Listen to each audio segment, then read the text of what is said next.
మా ఇంటి పేరు పశువుల పాక, పక్కింటి పేరు ఒలీవల తోట.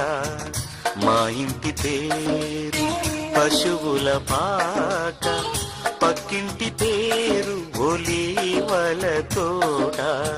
ఎదురింటి పేరు కల్వరి కొండ, మావాడ పేరు సియోను కోట. మా ఇంటి పేరు పశువుల పాక, పక్కింటి పేరు ఒలీవల తోట. ఎదురింటి పేరు కల్వరి కొండ, మావాడ పేరు సియోను కోట. మా ఇంటి పేరు పశువుల